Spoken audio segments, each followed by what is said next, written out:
G'day lads and lasses, welcome to another episode of the Toon Under Pod, the original and some say the best podcast for all things Newcastle United in the Southern Hemisphere. I say some say, it's mostly us, but it's all good. At least some people are saying it. So the chaos that's been the transfer window has finally come to an end. Crazy month of endless speculation, success, not so successful bids. Some of our top targets we got, some of them we didn't.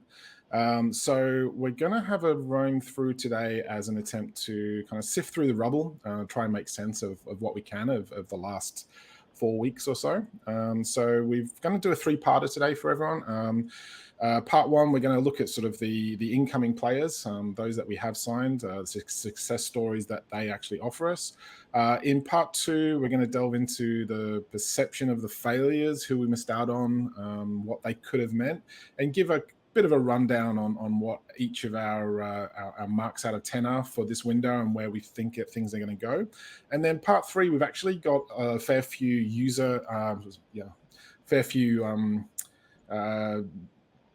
viewer requests and viewer questions.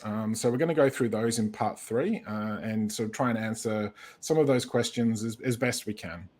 So joining me today, as I sweat along in my 36-degree humidity chamber that is Brisbane at the moment, is Craig from up in Cairns, who is typically in hot and sweaty conditions as well. How are you going, Craig? I'm great, mate. I've got aircon and all the better for you. Yeah, so jealous for you, so jealous. And down in a marginally cooler Melbourne is Dimitri. How are things going? Good, Mark. We're sitting at 18 degrees right now, so not to rub it in as well. Yeah, just rubbing it in. Beautiful. I might have to put the heater on tonight. It's quite cool. Yeah, well, you know that we're just going to rub it in the middle of winter when we're still sitting at like 21, 22 degrees, and you've got like your duffel coats on and stuff. So yeah, that's fair. So part one away. Thanks for joining us. And what we want to go through is the 5 targets that we did actually get in this window. The first and possibly a bit of a surprise packet initially for us, if not straight out the door, was Kieran Trippier, if I can actually talk properly tonight. Kieran Trippier came from Spain. He's basically been in Spain's team of the year the previous season. He's in a successful club, and we managed to get him to come along to Newcastle United. Huge coup for the club. I think it was a early doors statement signing for us. We then have added Chris Wood as a striking option. Bruno Guimaraes, I think is how you pronounce it. So we'll go with that for the moment. And then we've got Dan Burn has joined on transfer deadline day as a centre half, and Matt Targett as our left back. So, you know, we've kind of seen that we've had a lot of bids in for a lot of players, which we'll come to in part two. But, you know, we've added 5 players in key positions. So we've also sent out a few players, sort of some dead wood, so to speak. We've got Jeff Hendrick off to QPR. He was tipped to be going to Middlesbrough, but ended up going to QPR at the last moment. Freddie Woodman is off to Bournemouth on loan. And then we've got Matty Longstaff to Mansfield Town, which is a strange one. It's quite low down the league. I think they're League 2 or something. You would kind of hope that he was getting a little bit better experience at a higher level of football if he is in the future plans. And then Matty Bonswell from the under-23 has gone to Shrewsbury Town. So we'll ignore the loan deals. They were literally just freeing up squad positions for the new incoming players. But so we've got a left back, a right back, and a centre half. When we started the window, I think most Newcastle fans wanted us to strengthen the defence. It was seen as a problem area. So what do you two make of those 3 signings for us? Dimitri, you go first. Yeah, so first of all, with Trippier, I think he's already been fantastic for us. I mean, he's only played probably, I think, 3 games now. He's probably been in our best 2 or 3 plays each game he's played. He looks like a class player, a class above what we're used to be honest. He looks like a leader on the pitch. So that one seems like an absolute home run signing. Dan Burn's an interesting one. I mean, you don't get 6'7" centre halves every day who control the ball and have the technique that he does, and he's very versatile for his height. So he's also somebody who might provide that presence in the box, where we did see in that recent game against Watford, our good friend Jamal get out jumped by the diver João Pedro, which cost us a late equaliser. So I don't think Dan Burn's going to be out jumped by anybody in the Premier League, which is nice. And the final deal I think was surprised, but I think might even turn out to be the best one. Matt Targett was voted last year Aston Villa's player of the season. So he's coming off a fantastic season in the Premier League. He's proven Premier League player from Southampton and obviously most recently at Villa. I think that's going to be a quality signing. And with him and Trippier holding up the full-back positions, I think we've really upgraded that previous position. Craig, what do you think? Obviously, the main talking point of the window is Bruno.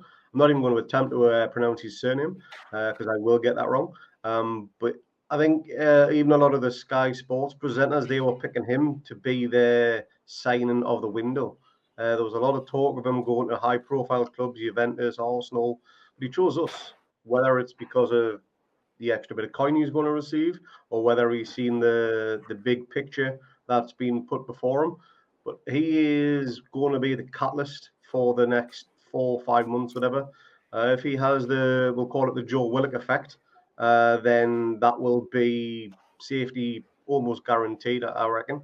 The amount of praise that's been put on him in a short space of time is great, and I just can't wait to see what he's capable of in that game against Everton at the weekend. I think it is Tuesday night. There you go. Yeah. No, he looks a special player from the highlights that we've all no doubt watched plenty of times. It's going to be interesting to see how quickly he settles. I think money's definitely an issue. That's obviously like the big draw card for him. And I've seen a couple of people suggest that Brazilian players, because they're all coming from quite poor areas of Brazil, that when they get a chance to kind of get their payday, then they do take it. So this was obviously a big payday for the guy. But I think he seems like from the early sort of publicity shots and everything, he does seem like he's kind of bought into the long-term project as well. Interestingly, he doesn't have a release clause apparently. So that's a bold statement from him and from the club. So they're kind of committing to those wages, or they're backing themselves that they're going to stay up. So so interestingly, Chris Wood, I've seen a lot of people kind of get on the back of saying, "Oh, we've overpaid for him." But when you compare his goal record to Callum Wilson, who we paid a similar amount of money for, it's actually a very similar. He scored sort of 10 goals or more in the last 3 seasons in the Premier League. So he's Premier League proven striker. We just need to feed him the ball and create chances, and hopefully Bruno is that player that we've seen on the YouTube videos is his through balls and his potential going forward, as well as sort of this box to box midfielder who can help out in defense as well. Dimi, what do you make of Chris Wood, and do you think he's going to benefit from Bruno in midfield? Absolutely. I mean, Chris Wood's a proven goal scorer.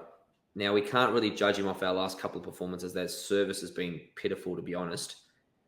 We're still trying to learn how he plays and how we play off him. That's where I think the fullback signings of Trippier and Targett are going to be huge. And with Bruno, that sort of link man now between the attack and the defense, I think the positions that our attacking threats will receive the ball will be probably another 10, 15 yards up the pitch, which will make it easier for your likes of Wood to receive the ball from a San Maximan or a Fraser out wide. So I think the knock-on effect of Bruno in the midfield will definitely have a huge impact for Wood, and Wood just needs service. We've seen if you put the ball in his area in the 18-yard box, he's going to more than likely win the header or more than likely hold off a defender and score. So it's all about getting that service, and I think the introduction of Bruno in the midfield, along with obviously the fullbacks, is going to be a huge plus for us.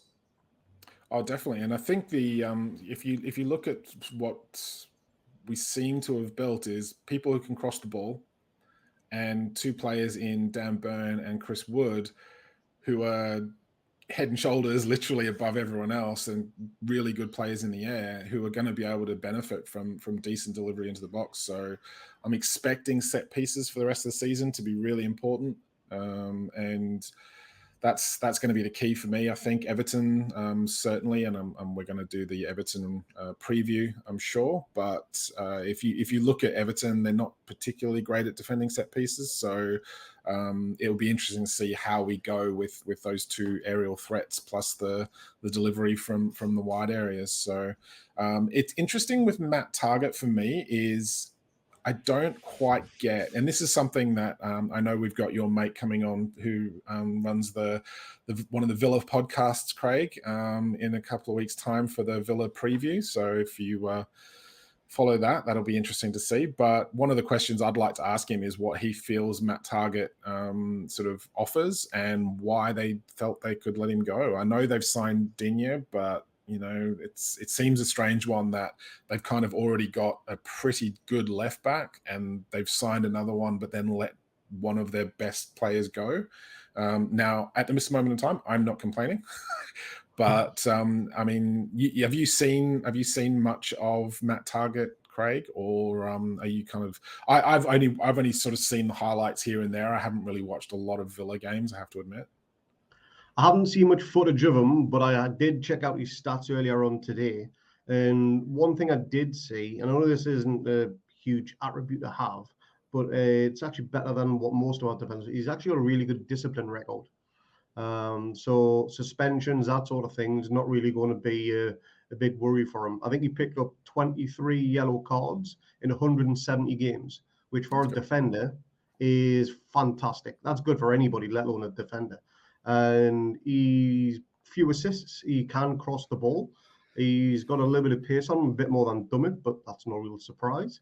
But yeah, he can definitely get forward, and he knows the balance of attack versus defense as well, from what I've seen on a few of the stats.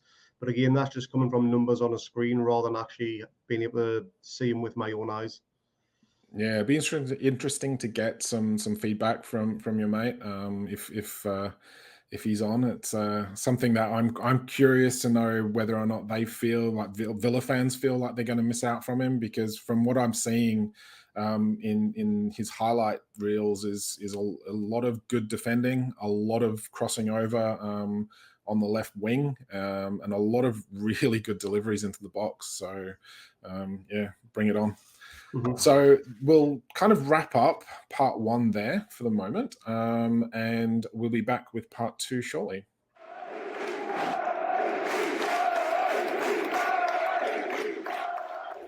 Okay, welcome back to part two, and we're going to go into some of the not so nice bits of this window and the players that we actually missed out on. Now, we were linked with well over 100 players this window. I think it's probably a record set by any club in any transfer window in January. It has been completely mental.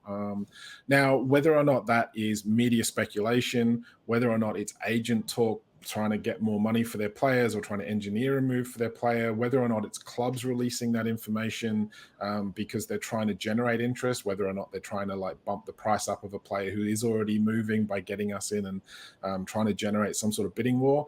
It's so difficult to tell, or whether or not we actually did have genuine interest in half of these players. I feel that it's probably a good mixture of all of them. The four players that we probably did sort of target the most through the window that we missed out on were Diego Carlos and Sven Botman for central defense, centre halves, both absolutely crucial for their teams.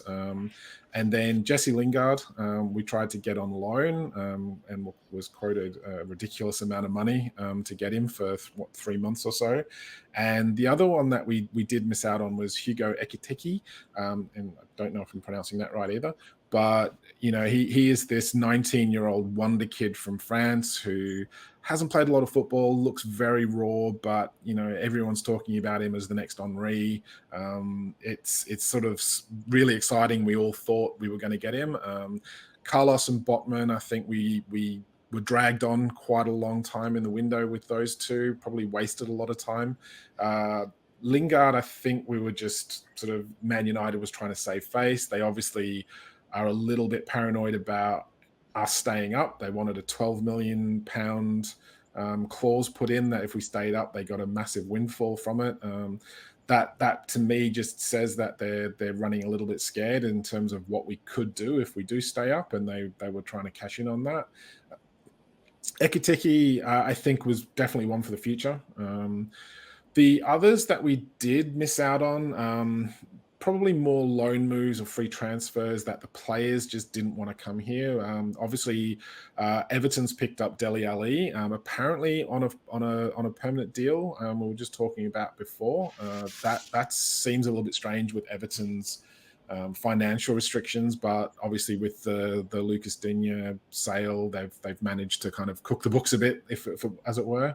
But then they've also picked up Donny van de Beek, who we asked for on loan. He turned us down because he didn't want to come into a relegation battle by all accounts, and he's gone to Everton, who, if we win on Tuesday night, we sit 1 point behind. So it seems a bit of a strange one to me. And Philip Coutinho and Lucas Digne went to Villa, and apparently both of those turned us down as well. So again, we were in a sort of really bad, awkward position. We were desperate. We had lots of money. Clubs knew this, and the players, I feel, were not quite either up for the fight, or they saw their future elsewhere and didn't want to tie themselves down. Well, with the two centre halves we went for, so Diego Carlos and Sven Botman. I'm going to start with you, Craig. These two players, you can't fault the owners for aiming high on these two players. They're both crucial players to their respective clubs. It's not like we were going after bench players and sort of bit part players. These are integral players to two teams that are, fighting for championships and still in the Champions League. It's like these are good players, and you can kind of understand why the clubs didn't want to sell. But what did you make of the long running saga for those two players? I think the Sven Botman one is probably the most high profile out of the two between him and Carlos. And I do think at times there was a fee agreed, but I think it was well documented that they just kept on putting the price up after every single time. I think it was 3 or 4 times it was reported that a fee had been agreed, then terms have changed again. Whether it was over bonuses or the initial payment or how the payment was structured, don't really know, to be honest. But the player did want to come, and he's actually released a statement. I think it was just after the transfer window closed that there's a very exciting project going on in Newcastle, and you wouldn't mind being a part of that project. So I do think that once safety is guaranteed, and fingers crossed it is, that there will be a pre-contract agreement for his sale in the summer. I do think that one is pretty much literally bang on. That one's going to be sorted. But in terms of high profile, it would have given us that extra step. And as a commanding defender for his age, he is an absolute beast. I can totally see why they wanted to keep a hold of him. They can command a big fee for him in the summer. AC Milan were after him as well. I know they don't have the royalties or the flush cash that we have, but they do have the big name appeal, which is something we're going to have to try and flex our muscle with. So we may not have European football, may not have Champions League football, but we can pay you twice what pretty much anybody else can. Yeah. So that can come to our advantage. In terms of Diego Carlos, again, another one, I think he was terms agreed. They didn't want to sell him. Again, credit them. They could have bowed down to the cash. But whether he'll come in the summer or not, I don't know. But I do think Botman is absolutely nailed on for the summer. Would you agree with that, Dimi? You reckon we will go back in the summer for one, if not both of those players? And how much do you reckon that it just comes down to they were potentially going to lose money if those players left and couldn't fill that gap, and they started to slip in form because they missed those players. So they were looking to kind of get that extra bit of cash in January to kind of make up if they didn't get European qualification? Or do you think it was literally just, look, we know you're desperate, we're going to try and fleece you for anything we can? It's probably a bit of both. Ultimately, I think in Lille's case, they've got a Champions League match coming up with Chelsea, and they're thinking if he does well against Chelsea, and maybe they win, most likely they won't, but let's say Botman does well, they might think to themselves, if he does well, he might add an extra 10, 15, 20 million euros onto his price tag. So they're probably thinking there's no rush for them to sell. Let's see what happens. It's unfortunate for us because obviously we were desperate for a quality centre half and probably 2 quality centre halves, to be honest. But this time of year, it's an awful time to do business, especially trying to get your top player out of a club. I mean, there's a reason why these teams are top of the table. They want to keep the best players. You're not sitting top of the table and trying to sell your best players. So for us, we went for Sevilla's top centre back. They're in the Europa League. They've got the Europa League final at their home stadium. They want to win it again. They've won it 4 or 5 times. I don't know how many times they won it. They look like they win it every year, but that's important for them. Botman's for Lille. They're in the Champions League. They've just won the title themselves. So it's unfortunate for us. But like Craig said, I think that comment last night from Botman was very interesting, and hopefully we can secure our survival. And as soon as we do, I wouldn't be surprised to hear an agreement has taken place with Botman. Yeah, that's fair enough. So obviously, those 2 players were the high-profile ones we missed out on. The 2 that came on transfer deadline day that I think we all hoped was going to come through was Jesse Lingard, one of them, and Hugo Ekitike. Lingard is now facing up to not playing regular football for Man United unless there's a big turnaround, and I believe he has indicated to Ralph Rangnick that he wanted to play, otherwise he was off, or he wanted to leave. And I believe there's been some reassurances there for game time for him, because for his sake, it's a World Cup year. So he wants to get regular game time so he can get himself into the England squad. So I understand why he wanted to be away and wanted to get some regular minutes. What did you make, Dimi, of Man United's sort of very extortionate loan fee system that they were trying to get us to agree to for that system for that player?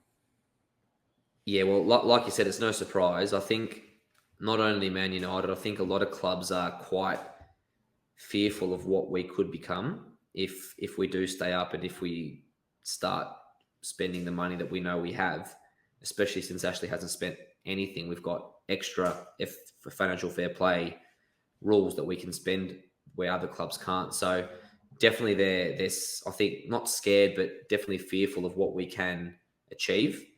I mean, the $12 million relegation bonus, or non-relegation bonus as it was ridiculous. We were right to say no deal to that. I think this deal would have gone through yesterday. I think the one caveat and the one smoking gun which killed it was unfortunately the news that came out about Mason Greenwood, where he's now being stood down. I think if he was still around and that video didn't come out and he was still acting like a normal human being, Lingard would be down the pecking order and he probably still would be in the same position. Now that Greenwood's gone, you'd have to think that he'd be getting more game time, even if it's off the bench.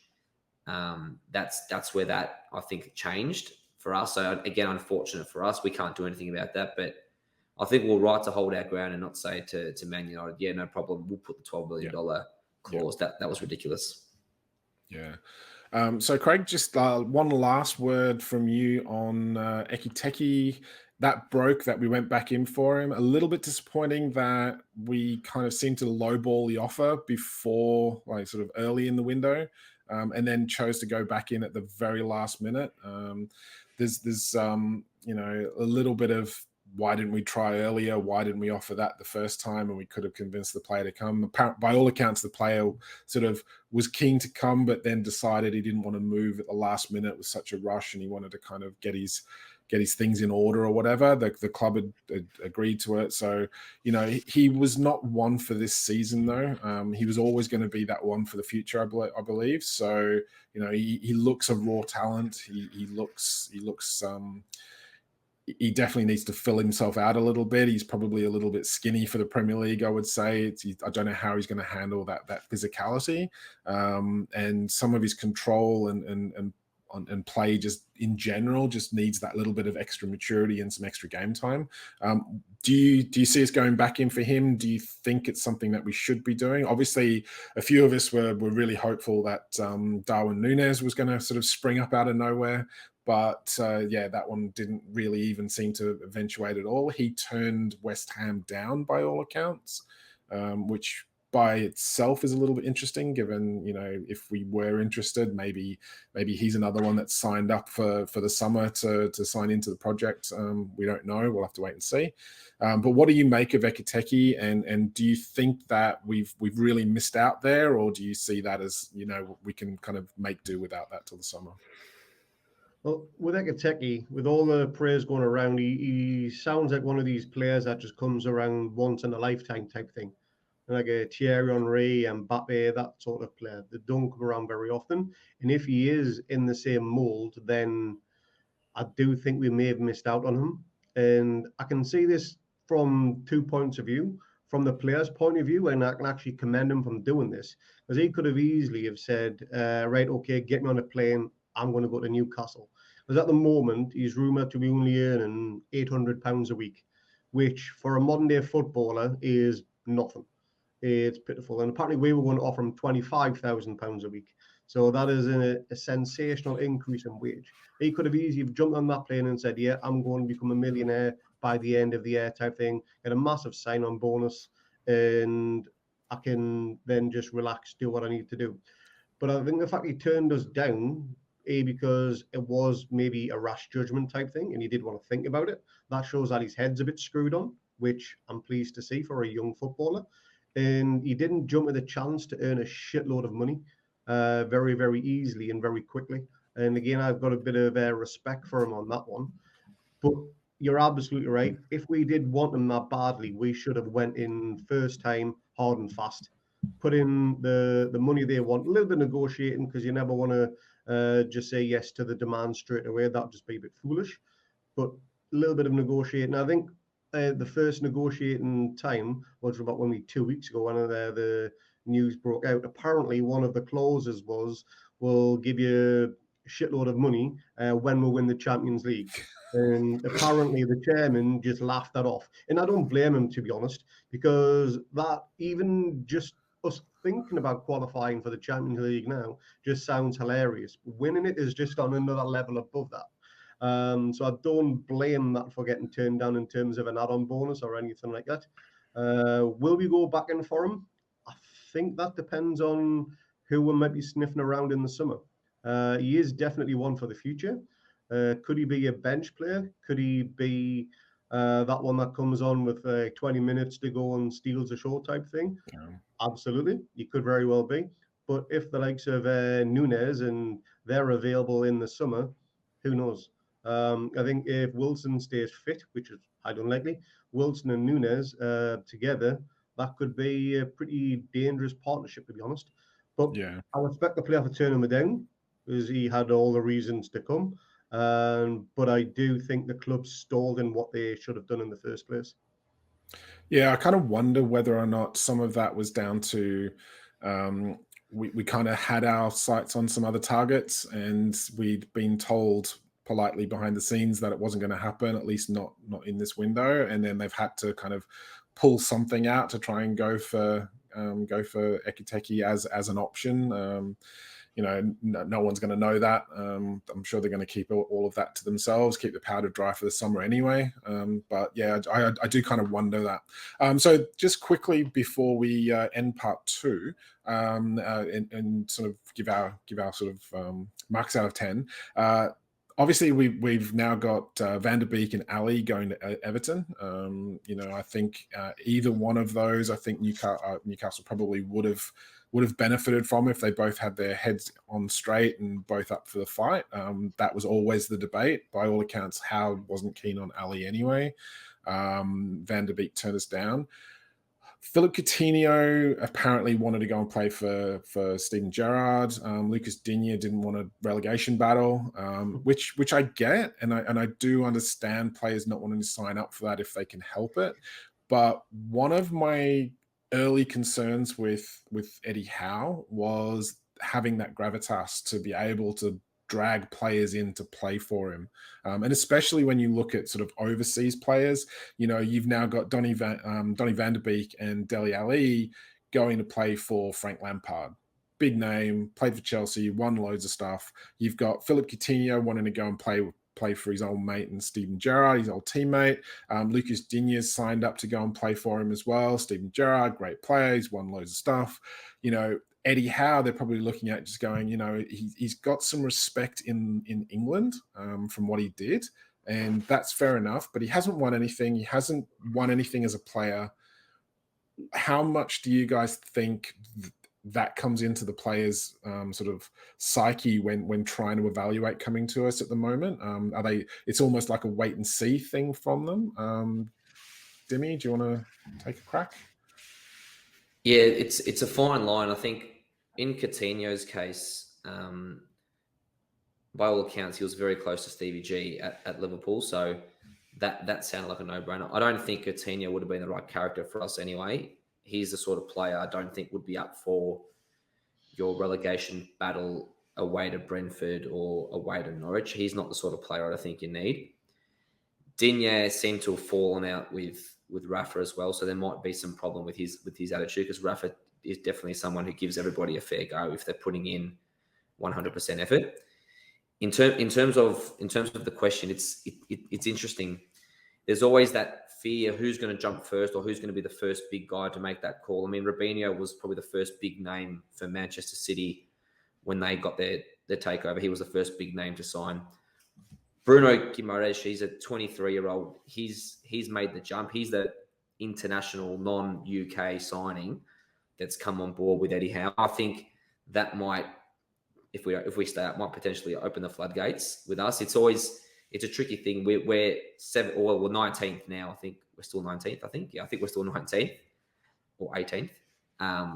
We're in the bottom three. That's all that matters. We're in the bottom three, and we're not the most money aside, not the most attractive proposition, especially for the next 3-4 months. So a lot of these players, I would have thought, are having that wait and see attitude. Oh, do I want to be the first one to go? What if this happens? What if that happens? So I think Bruno's made the call, and I think he could be the one that ends up opening the floodgates.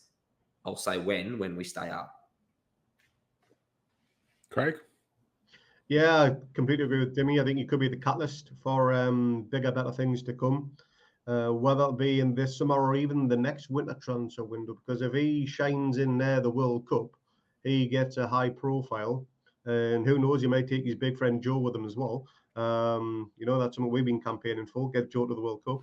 If he does shine in the World Cup and his name is banded around as one of the best midfielders in the tournament, not only does it raise his profile, but it also raise our profile as well. Yeah. When was the last time we had a player at the World Cup in one of the teams that could potentially win it? I can't remember. Yeah, and he is playing, and he is getting game time as well. That's the thing. He is, so, yeah. So he could be that catalyst, and I believe he's going to play tomorrow night as well for Brazil. Yeah. He shared something on his Facebook page. So that'll be an interesting one for anybody who's got a TV that can watch it, just to get a quick insight to his style of play. I just want him to stay on the bench, to be honest. Yeah, keep him on the bench. Don't get injured, yeah. No injuries. Yeah. Just pack him on the plane, just put him all ready, put him in a big wrap of bubble wrap, you know. But yeah, he could be the catalyst for bigger, better things to come. He could be on a higher level of this, our Gini Wijnaldum from a good few years ago, but on a higher level. Yeah. And he could actually perform in an away match as well. Who knows? Because Gini, I loved him when he was at us. I thought he was an absolutely fantastic player. We let him go, obviously, because we got relegated. We got Salomon. But I think Bruno could be this player that brings them in. He elevates us. He elevates the club, the area. He'll even give Eddie Howe a bigger profile as well, to be honest, because, again, he's the face of the club in terms of management. And it's going to be an interesting 3-4 games for him. We've got Everton, Villa, and then I think West Ham. If he can put in a few good shifts in there, settling early, and people are maybe going to sit back and go, hold on. He may be playing in a Farmers League, but this is some talent that they've got right here. And I do think he could be the one. And I think we're all praying it, to be honest. Yeah, indeed. I think we all want him to hit the ground running, set that sort of nice through ball up for Chris Wood to go in and score his first goal, and then hopefully Target or Trippier can throw that ball in against Everton, and Big Dan Burn sort of soars above everyone and buries it. Well, yeah, we can but hope. So we'll all be cheering them on again. I'm sure. It's a stupid o'clock in the morning on Wednesday for us. I'm assuming. So while we finish part 2 off, we've got a few marks out of 10 for what we've assessed the January window as between the 6 of us that do this podcast. Lee has gone with a 7 out of 10 and a 5 out of 10 for the fact that our director of football wasn't in place and how that could have affected everything. Bobby's actually gone on the low side, and he's actually opted for a 5 out of 10. So Bobby is not happy with this window at all. And you know what? I totally get why that is the case. I mean, we've missed out on key players. We could have moved earlier. Jack has gone for an 8 out of 10. He's been quite impressed with what we've had. There's been a lot of mitigating circumstances. We're not in a great position league-wise. We've got plenty of money. We're desperate. We needed to bring players in, and clubs have strung us along, potentially tried to start bidding wars, and it's never going to be ideal. I mean, January is always difficult at the best of times. So just to have the 5 players that we've brought in, I actually think is a pretty good bit of business. My mark out of 10 is 8. I was actually pretty impressed, the same as Jack. I think, given the circumstances that we're in, I think we've strengthened 5 positions that we were desperate to strengthen before the window started. Yeah, there was some room for movement before we did. Maybe sort of switching targets, maybe going for slightly lower profile targets that we were more likely to get. I mean, at the beginning of the window, I think we all would have been happy with, Cody and Tarkowski as our centre half signings. And instead we're going for Champions League quality players, points for effort, but maybe that was something for the summer, and we just needed to kind of go in and just improve our squad straight away. But I'm over the moon with the 5 that we've got. Dimi, your score? So 7.5. So definitely happy with the window. If we'd signed one more attacker, I probably would have given it an 8.5, 9 out of 10. That was probably the only thing, in my opinion, that we missed out on. We nailed probably every other target that we needed. We needed fullbacks. We needed a centre back. We needed a midfielder, a ball playing midfielder, a number 6, number 8. We got that with Bruno. So the only thing you can fault us, like you said before, Mark, was probably, did we stay too long at the negotiating table with Botman and Carlos after they were playing funny buggers and weren't going to sell? Yeah. Should we have moved off earlier and potentially gone for a Cody? I mean, Tarkowski, I don't think they would have sold us Tarkowski after we ripped them Chris Wood, so maybe forget that one. No. But kind of Cody potentially, he might have been able to be prized out of Wolves. So besides that, small details. I mean, look at us. We're complaining. We've got five new signings in, who are at least four of them are first 11 starters, and we're complaining. I think we need to just remember where we've come from and be grateful. Indeed. That's like Jack said, we're trying again. Yeah. So last one for you, Craig. And you're the outlier here. You're at the head of the bell curve here. I'm going for 8.5. Nice. 8.5. Reason being is just looking at previous windows. I mean, if you think, just picking a few names out from transfers that have happened under the Ashley era, we'll call it. You've got likes of Chef Kikuchi, Marlon Harewood, Doumbia, all players which were well over their peak. Most of them probably came from a retirement home just to get a one little extra pay. And this window we've signed 4 Premier League quality players, one La Liga, and the other one that isn't a Premier League player, or Premier League experience, is a Brazilian international. So what's the not to like? I can only see the positives from it. Yes, there were targets missed, but there's no such thing as a perfect window in January. You never get all the targets you want. And I think I think that's what we did well. I think that's what everyone's kind of focusing on, what we could have had rather than what we have actually got. So, but it'll be interesting to see where we go from here. Obviously, we've got Everton up next. We've got a number of players in. Is it going to be enough? I think the general consensus on social media is we probably needed that one or two more players. I think Lingard would have made a huge difference to us, just having that extra attacking threat on the wing. But we've got a decent first 11 plus some options off the bench now. So time will tell whether or not we've got enough. I feel we probably will have, but we maybe could have been a little bit more comfortable in predicting we were going to stay up if we had those extra couple of players in. So we're going to kick off part 3 in a minute. So join us back for that one where we do some question and answers from our listeners.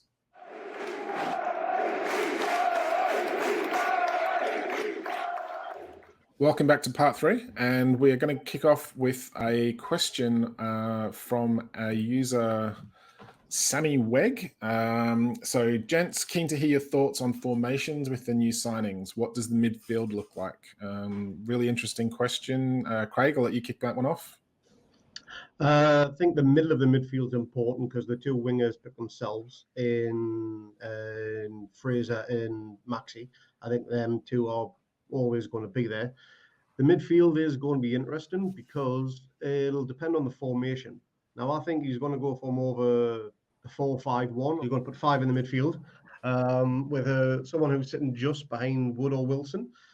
But yeah, you've got Maxi and then you've got Fraser on the wing, and I would go with Joe Linton in the middle, Gamera's sitting behind him, and Shelby just to the left of Joe Linton as well, maybe pushing a little bit further up front. I don't want to see Joe Linton getting too far forward because whenever he gets a sight of goal, he just shatters like someone through a brick at a window. He's got no confidence there, and he just can't do it. So whether it's Gamera's who's going to be playing a little bit further front because he can't do that role, we've been told, and Joe Linton sits back this time, who knows? But that's the way I would have the midfield. Dimi? Yeah, similar to Craig. So I think we're probably going to play Bruno and Shelby together.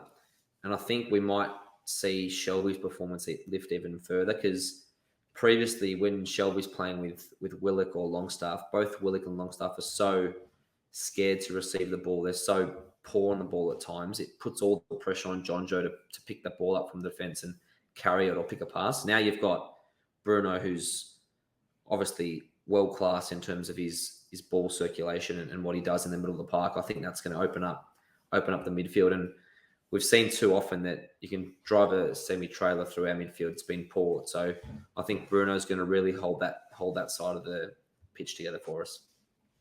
Yeah, Bruno seems to be that player that's going to be the box-to-box that we've been desperate for since Kabay left, basically. Someone who's going to chip in with sort of breaking the play up, but then able to carry the ball forward. I mean, it's going to be a hard sort of formation for what we're going to play. It's like, is it going to be a 4-3-3? Is it going to be a 3-5? Well, 3-4, 3-5-2. It's going to be tricky to see what he fits in, how actually goes forward, because there's a few sort of subtle options. For me, all of our sort of squad at the moment kind of seems to suggest, or at least suit, a 4-2-3-1. But then the midfield comes into the equation of, well, who do we drop? Because you've kind of got 2 deep sitting midfielders plus 1 attacking midfielder. I think Willock's absolutely ideal for that attacking midfielder role. I think that's where he's going to excel and recapture that form, running onto the ball late to have his shots at goal. I don't think he's a central midfielder because I don't think he's good enough on the ball at this moment in time and good enough at passing. But, now you've then got, Joe Linton, you've got Bruno, and you've got Shelby for 2 positions. I'm not the biggest John Joe Shelby fan. I think he is defensively lax at times. So yeah, for me, I would probably go with a all Brazilian two in midfield with an attacking midfielder of Joe Willock, but what we actually go for is going to be interesting to see. So actually a really good question. And I am going to be curious to see what we do go for with Everton. So the next question is from Lisa Huntington. So do you think Bruno can live up to the hype of being the signing of the window? Craig, I will let you go first with this one as well, since we all hope so, don't we? He is the main man. He is the man of the moment. If he can live up to the pressure, which we all hope he can, then yes, we will move forward. We will progress as a team, and we will climb up that table. Time will tell. The Everton game, it may come too soon, but he may pleasantly surprise us all and pull in a display very similar to Sissoko's home debut against Chelsea, I think it was, where he just ran Ashley Cole ragged and got the winner in the 92nd minute, I think it was, something like that. Yeah. And Pardew was pretty much doing backflips on the touchline. So if he can put in a home display as good as that, then we'll be on to a winner. Let's just hope he just doesn't only turn up for the TV cameras like what Sissoko used to do. Yeah. Dimi, you agree with that? You think he's going to sort of hit the ground running? Actually, more to the point, do you think he's actually going to play against Everton? Do you think he's going to start against Everton? I think he will, because Brazil play Aussie time, I think Thursday morning. So when that game finishes, he should be back in the UK, let's say by Friday afternoon. We don't play again till Tuesday night, Newcastle time. So he'll have 3 or 4 days to acclimatise. It's not like he hasn't been playing at Lyon. He's a key player at Lyon. Yeah. So I think he goes straight in, and you want to parade, so to speak, your main man. And I think he's going to come up with the goods. I really rate Bruno. And I mean, just look at the clubs that were mentioned that were trying to sign him. I mean, Juventus were trying to sign him for years. Arsenal's been linked with him every window.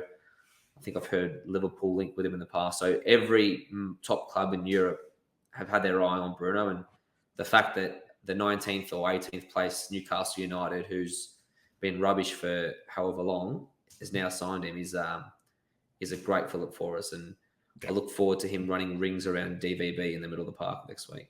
Yes, hopefully. So on to the next one.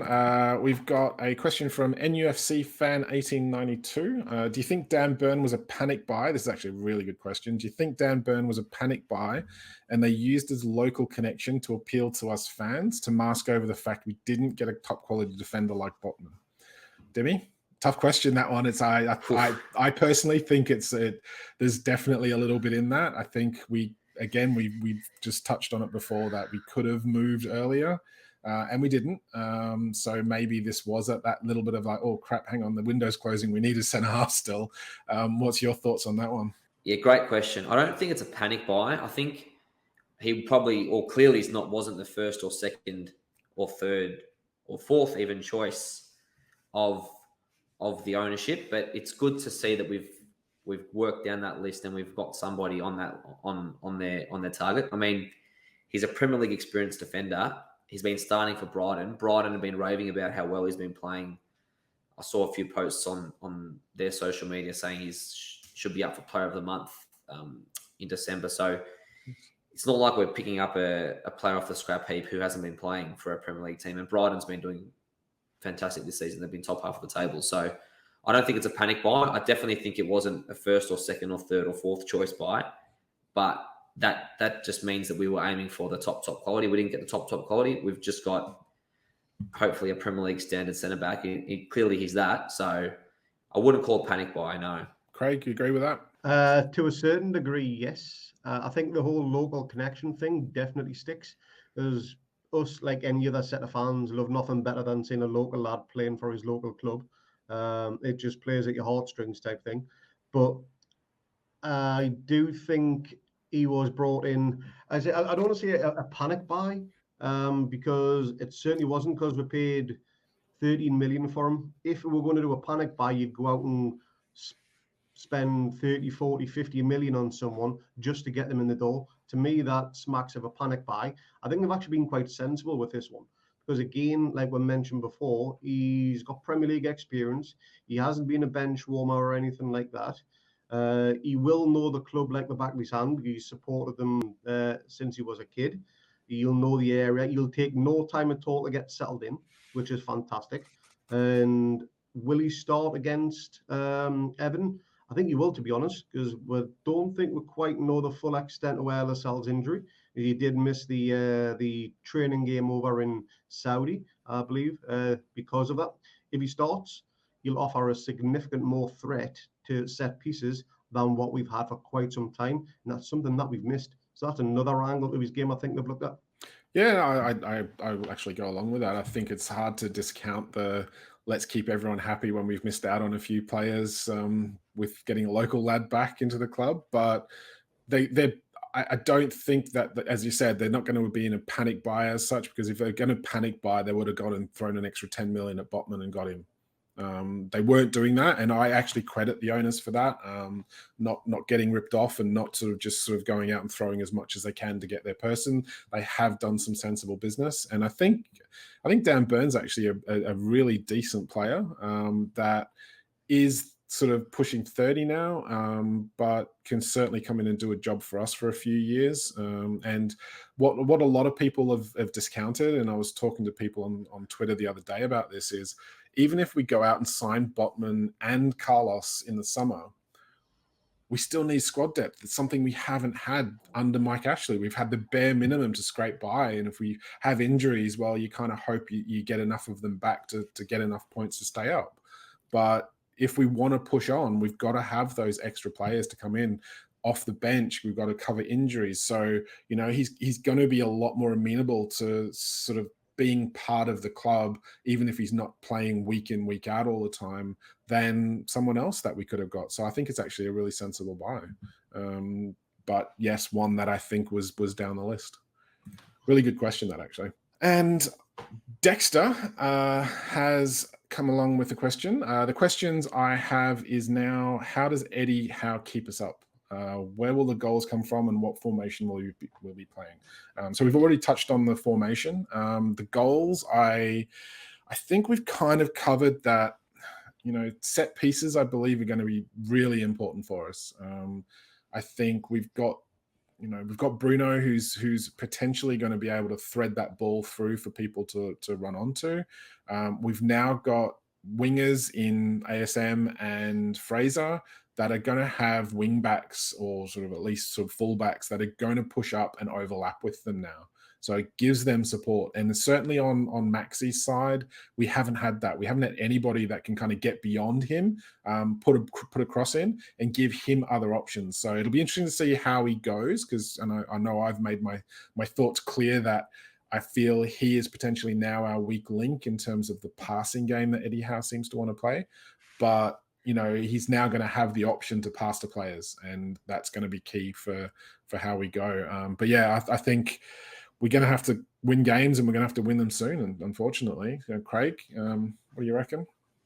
I think we've added another layer to our attack with Bruno, because lately it's just been a case of get the ball down to Maxi, watch him try and skin 6-7 people. He loses the ball when he gets past the first one. Rinse and repeat, and hope he gets lucky like he did against Watford. But now with Bruno coming in, he's got the ability to thread that ball like a thread in a needle. So he can put that ball on a player's feet and say you pass it, nobody else can. Very similar to Cabaye, which is a trait that you can't be taught. That's just a natural given talent. So if you can put those balls in where you've got ASM and Fraser on those diagonal runs coming in from the wing, running towards the box, rather than just trying to beat all those players, it adds another dimension, an extra layer on top of the attack. And it makes our counter-attack that little bit more fluid as well, because again, we've got that extra person who can do that ability that we've never had. Plus, I also do think Maxi will play a little bit deeper now. A little bit further forward, because he's been too deep. He's been playing on the halfway line most of the game, where he's had to take on the midfield and the defence. I think he'll sit in the pocket between the midfield and the defence now, where you've got that gap, where you've got that space, where he can expose his pace over the first 4 or 5 yards against the defender. And if he can run onto the ball with his pace, rather than having to have the ball pretty much stationary and then try and generate pace from it. That's where he loses a lot of the balls, I've found. When he's running at pace with the ball from the get-go, he's very, very dangerous. Just like what we've seen at Burnley last season when he came back from his injury. You give him that ball when he's already running, he will take on anybody. He can beat most people in that sense. And I think that's where it's going to be key. Yeah, it's going to be interesting to see how it works with Bruno there creating that threat, because I think it's pretty obvious that clubs have almost sussed Maxi out, where they'll just throw as many defenders at him as possible because they know he's their only out. Where if we've now got somebody who, if given space, can really punish the opposition, then the opposition is not going to be able to kind of double team and triple team Alan St. Maximin. They're going to have to kind of go, right, well, we need to cover the midfield, the center of the midfield. We need to stop that through ball. So hopefully that gives the wingers and the fullbacks pushing forward more space to run into as well, which could only benefit us. I do think Chris Wood will come good. I think he's having a bit of a dry spell. Hopefully his goal for the Kiwis the other night sort of gets him back in the mindset of scoring goals. That was something that was a real positive for him. So Dimi, just a quick one. What do you see for how keeping us up and getting in goals? Yeah, so I think, like Craig said, I think he's added layers to our attack. So now we're not going to be unbalanced. So, I mean, previously we got, when Trippier's been signed, Trippier and Fraser had a good partnership on the right-hand side, but Maxi was one out with Dummett not really bombing on past him. Now you've got Maxi and Target. You've got Fraser and Trippier on the right. And if Bruno is marshalling that midfield, you've all of a sudden now, as a defense, you don't know where to look. You don't know who to stop or who to double up on. So I think the flow-on effect of these signings is it's given us a lot more avenues to attack and open up the possibilities and not just rely on Maxi to dribble five players and score a wonder goal. Yeah, no, it's going to be interesting to see how they all link up with the new players in there. NUFC Global has come up with a rather interesting one that's been going around on Twitter today. He says, I would like to know what you fellas think about the rumors of Lewis being left out of the 25-man squad, and do you think that's a fair treatment? I'm gonna start this one off because I've had a few chats with people on Twitter today.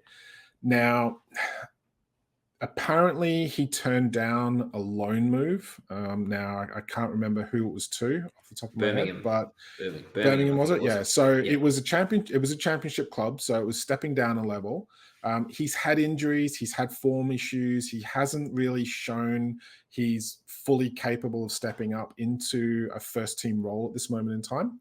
I think they probably wanted him to go out and get some first team games under his belt to get that game developing. And if he's turned that move down to stay at the club, I don't feel we are in a position right now where we can go, you know what, we're going to put you in and we're just going to see what happens. We kind of need somebody who's going to hit the ground running and he's going to provide consistent performances. And I think Target does that. Now, you know, we've got Dummett injured. We've got, you know, but we've seen Manquillo can play there. I think he played brilliantly against Leeds when he came on. We've got Dan Burn, who can play as a left back if we desperately need him to. So we do have options there. And, you know, if worse comes to worse, then Matt Ritchie can go back there again, please no. But, you know, hopefully it doesn't come to that. But, you know, we've got a few options there now. And I think it was more beneficial for Lewis to go out on loan to get that game time, get some games under his belt and develop his game so that he could prove that he had his form back and then come back into the side. I think it comes down from my point of view, I think it comes down to just his form and his liability on the field sometimes is not a luxury that we can have at the moment. So, Demi, what do you think of that one? Yeah, I think it's fair. Lewis, he had his chance with how early on, and unfortunately he got injured and was out for 4 or 5 weeks, and that sort of put him behind the 8 ball. I mean, now we've got Dummett back from injury. You've got Target who's been signed. Manquillo showed off the bench against Leeds that he can switch and play that left back role. He even did against Man United, if I'm not mistaken, right after Christmas. He did it. He did a pretty decent job at left back then. So it's harsh, but do you carry 4 left backs in a 25-man squad? Probably not. If you lose 3 left backs to injury, you've just got to say, look, that's unlucky. And Matt Ritchie is your emergency fourth left back. But I think Dan Burn can play left-sided, so maybe Dan Burn can go out to the left you can, as well. So, I mean, you're very rarely going to lose touch wood, if there's wood anywhere. We're very, very rarely going to lose. Yep, there's wood. Lose three left backs. So I think it's fair enough. And if he turned down the move to Birmingham to stay at Newcastle, so be it for him. Yeah. I think it's like a little bit short-sighted of him. As I said, I think if he's backed himself and then he ends up sort of not being in the squad, then it's disappointing. But I wonder if we could have found space for him as maybe like an emergency left winger, as a cover for Maxi as well. But then you're kind of like putting round pegs in square holes, and we've seen that enough times in Newcastle's recent history to not want to go down those routes again.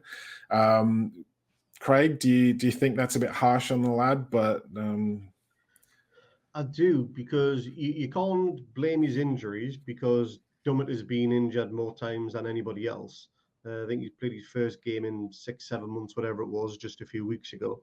So we can't use injuries as an excuse because Dummett's kept his position there. I can only put it down to maybe his Premier League experience. He had one season with Norwich where, yes, he probably was one of their star players, albeit in a season where they got relegated. His confidence won't be that great coming back from injury, but he offers something Dummett doesn't have, and that's pace.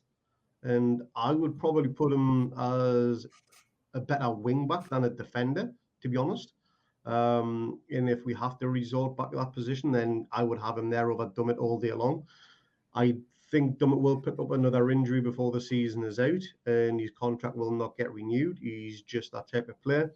Target, I'm hoping he stays fit. Like I mentioned before, his discipline's very good, so I can't imagine him picking up many yellow cards to get suspended or any red cards or anything like that.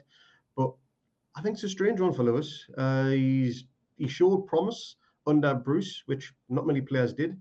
And he kind of went backwards because he fell out of the squad then, and Howe didn't really have him in the starting lineup to begin with. But then with all the injuries and COVID, he came back in. He picked up the hamstring injury, and now he's just falling out of favour again. Whether it's an attitude thing, I don't know. And the turn down of a loan move to want to progress yourself, again, could that be an attitude thing?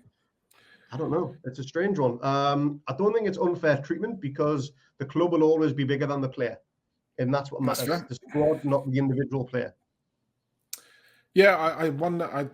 It is tough on the player. I will completely back that up. I don't think it's harsh treatment. I think we've signed 5 players. We need to find space in the squad for them. He's had the opportunity to go out and get some regular first team football, and if he's opted not to do that, then that's on him. And he needs to either prove to Howe that he's worth a place in that 25-man squad, or he takes the rest of the season just to train and not actually play any games. So it'll be disappointing if he does. I think he came with a lot of promise. But interestingly, he's not the only one that turned down a loan move. Kieran Clark turned down a loan move to Middlesbrough as well.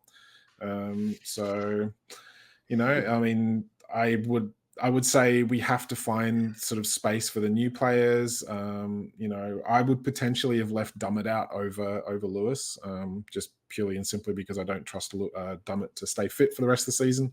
Where at least Lewis, you've got an upside that if he does get called upon to be that player and progresses, then you've got that player for the future. And right now, it's hard to see where Dummett gets a new contract from, given his injury record, and his contract's up at the end of the year. Right, the last question for tonight. G Lawson 25 has asked, in the summer, do you think we'll go for the same players we missed out on in this window? Carlos, Botman, and the young striker Ekiteke and Lingard. We've kind of already covered a little bit of this, but we'll just sort of rehash it. Dimi, do you want to go first on this one? Carlos, I don't think we will. I think that one will move on. Botman, like we said earlier, I think Botman definitely will go back in for.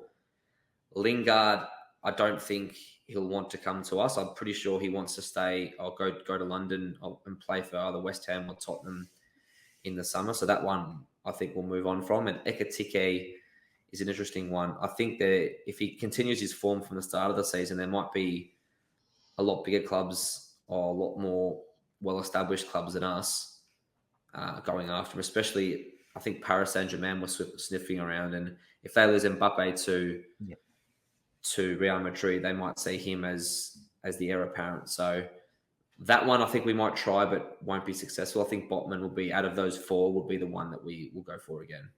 Yeah, I think Carlos potentially will depend on the fee. I think Botman's nailed on that we'll go back in for him. I think he seems keen.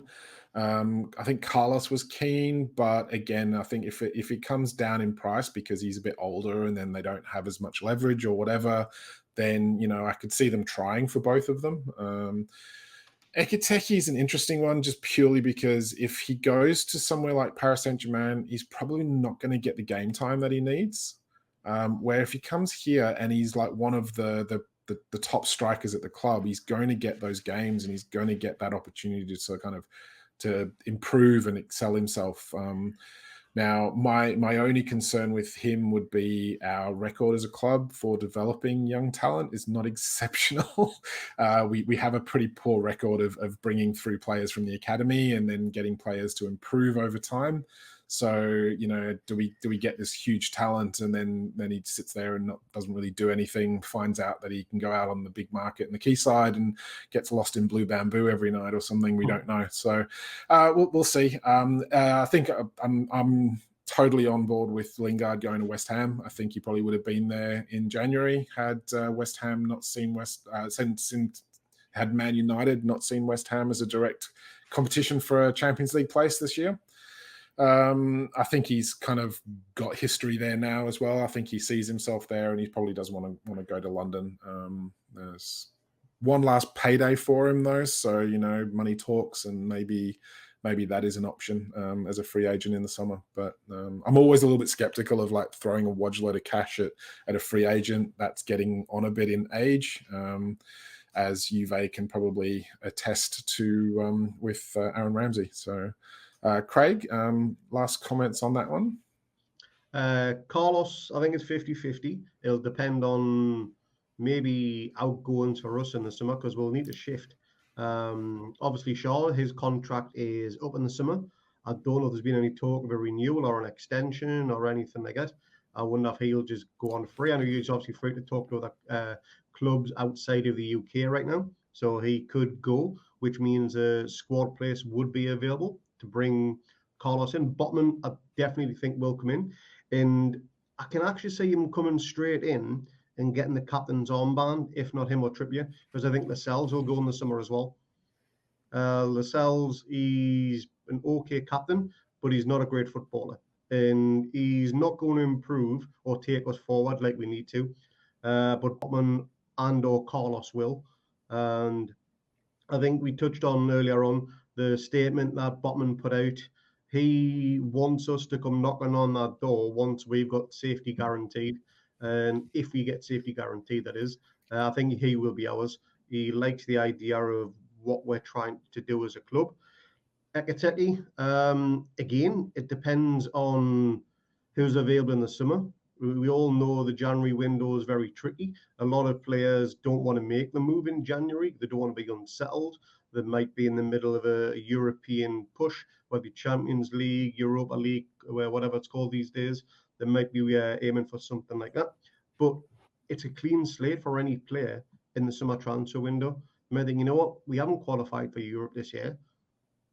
Let me go and get that move now. I want to go to Newcastle. Whether it be Nunes, whether it be, I would love us to put a stupid bid in for Haaland. We'll never get him.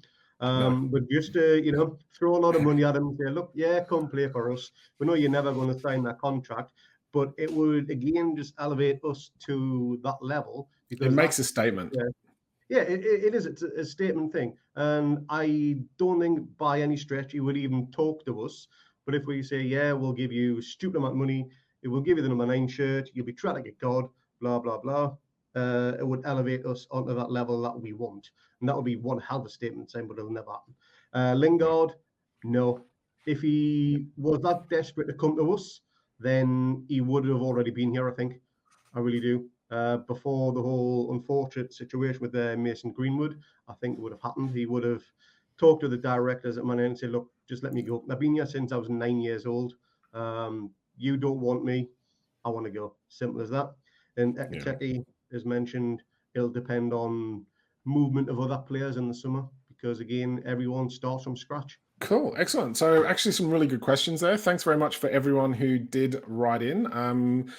Anyone who's listening, thank you for listening and watching on YouTube. Please like, follow, and subscribe. Tell all your friends about us, mad bastards down here in Australia, sweating our asses off watching Newcastle at 3 a.m. like silly idiots. But you've got to do what you can do.